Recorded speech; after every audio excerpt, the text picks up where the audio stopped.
future builders. போன வீடியோல என்ன பார்த்தோம்னா புஷ்அப்ஸ் வந்து எப்படி வீட்ல இருந்து வொர்க் அவுட் பண்றது, வீட்ல இருந்து எப்படி புஷ்அப்ஸ் பண்றது, அதாவது செஸ்ட் புஷ்அப்ஸ் வந்து செஸ்ட்டுக்கு என்ன யூஸ் ஆகுது அப்படின்னு சொல்லிட்டு போன வீடியோ பார்த்தோம். அது மட்டுமே இல்லை, இன்னும் செஸ்ட்டுக்கு வந்து இன்னும் நிறைய ஒர்க் அவுட் இருக்கு. அது வந்து அடுத்த வீடியோல சொல்றேன். ஓகே, இப்போ வந்து புல்அப்ஸ் பார்த்துருவோம். புல்அப்ஸ் எப்படி வீட்டில் இருந்தபடியே பண்றது, கிரவுண்டுக்கு போகணும், ஜிம்முக்கு போகணும், வீட்டில் இருந்தபடியே எப்படி புல்அப்ஸ் பண்றது அப்படின்னு பார்த்தோம். இப்போ என்னோட வீட்டில் எனக்கு சூட்டபிளான இடம் அப்படின்னு பார்த்தோம்னா என்னோட கிச்சன்ல இந்த ஸ்லாப் இதுதான் வந்துட்டு எனக்கு சூட்டபிளான இடம். இதில் வந்து எப்படி புல்அப்ஸ் எடுக்கிறது அப்படின்றத பார்ப்போம். வாங்க, இப்படி வச்சுக்கோங்க. 1 2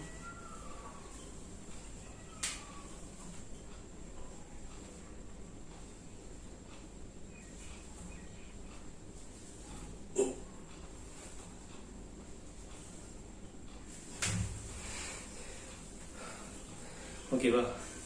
நான் புல்அப்ஸ் எடுத்து பார்த்துருக்கீங்க. இந்த மாதிரி தான் புல்அப்ஸ் எடுக்கலாம்.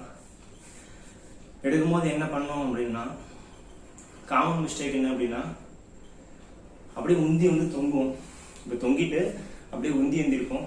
உந்தி எந்திரிக்க வேணாம், கையில் ஸ்டாண்ட் இப்படி பிடிக்கிறீங்களா, கையில் நல்லா ஸ்ட்ராங் பண்ணி இந்த பின்னாடி ஸ்ட்ராங் பண்ணி அதுக்கப்புறம் லிஃப்ட் பண்ணி அதுக்கப்புறம் டவுன் பண்ணணும். ஃபுல் டவுன் வரும். டவுன் ஆகும்போது இந்த விங்ஸ் இருக்குல்ல, இந்த லேட்ஸ் வந்துட்டு வெளியே வந்து நீங்கள் ஃபில் பண்ணணும். அந்த மாதிரி ஃபில் பண்ணி பண்ணுங்க. இந்த மாதிரி நான் ஏற்கனவே சொன்ன மாதிரி தான், புல்அப்ஸ் வந்து ரொம்ப இம்பார்ட்டன்ட். அதாவது ரோப் ஏறதுக்கு வந்து புல்அப்ஸ் கண்டிப்பாக இம்பார்ட்டன்ட்டு. இந்த மாதிரி ஒரு 10 புல்அப்ஸ் இல்லை ஒரு 15 புல்அப்ஸ் உங்களால் ரெகுலராக எடுக்க முடிஞ்சாவே ரோப் வந்து உங்களுக்கு அசால்ட்டு. நான் இப்போ 10 கவுண்ட் எடுத்தோம்னா நீங்களும் 10 கவுண்ட் எடுக்க வேணாம். நான் வந்துட்டு எடுத்துகிட்டே போனேன்னா உங்களுக்கு வீடியோ ரொம்ப லென்த்தாக இருக்கும். அதனால வந்து நான் 10 கவுண்ட் எடுத்துறேன். நீங்கள் 10 கவுண்ட் எடுத்தீங்களா, அடுத்து ஒரு 2 மினிட்ஸ் பிரேக் விட்டு மறுபடியும் ஒரு 8 கவுண்ட், மறுபடியும் ஒரு 6 கவுண்ட் அந்த மாதிரி எடுங்க. உங்களால் அதிகபட்சம் எவ்வளோ எடுக்க முடியுமோ அதில் வந்து 2 or 3 மைனஸ் பண்ணிட்டு அடுத்த செட்டு ஒரு 3 செட் எடுக்க போதும். ஓகேவா? இப்போ நார்மல் புல்அப்ஸ் பார்த்தோம். அடுத்து கொஞ்சம் ஒயிட் புல்அப்ஸ் பார்க்கலாம். அதாவது கையை இன்னும் கொஞ்சம் அகலமாக வச்சு எடுக்க பார்க்கலாம். அது இன்னுமே வந்துட்டு நம்ம மசிலில் ரொம்ப விரிவடைய வந்து யூஸ்ஃபுல்லாக இருக்கும். பார்க்கலாமா? White pull-ups.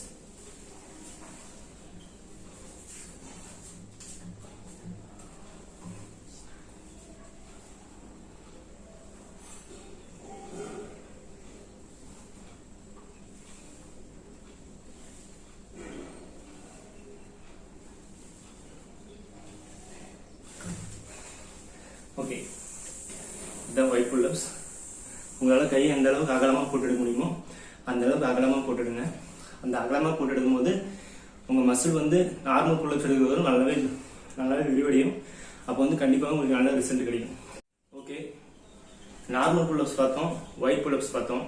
அடுத்தபடியாக என்ன புல்அப்ஸ்னா ஷார்ட் புல்அப்ஸ். இது வந்து மேக்ஸிமம் எங்கேயுமே நீங்கள் பார்த்துக்க மாட்டீங்க. நான் சொல்கிறேன் பாருங்க.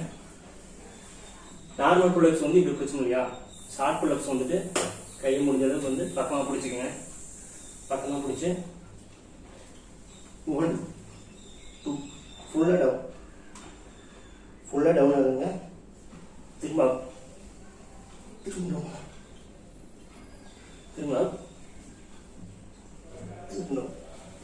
ஓகேவா? இது பண்ணும்போது நல்லாவே லேட்ஸ் வந்து விரிவடையும். அது விரிவடையும் போது உங்கள் மசில் வந்து கண்டிப்பாக பில்ட் ஆகும். ஓகேவா? ஓகே, இந்த நார்மல் ஸ்லாப்ல வந்துட்டு இந்த 3 புல்அப்ஸ் தான் பண்ண முடியும். ரொம்ப லென்த்தாக பேசணும்னா நம்ம சேனல் இது வரைக்கும் சப்ஸ்கிரைப் பண்ணாமல் இருந்தால் சப்ஸ்கிரைப் பண்ணுங்க. பக்கத்தில் பெல் பட்டன் கிளிக் பண்ணுங்க. அப்போ தான் நம்ம போடுற ஒவ்வொரு வீடியோவும் ரெகுலராக உங்களுக்கு கிடைக்கும். தேங்க்யூ.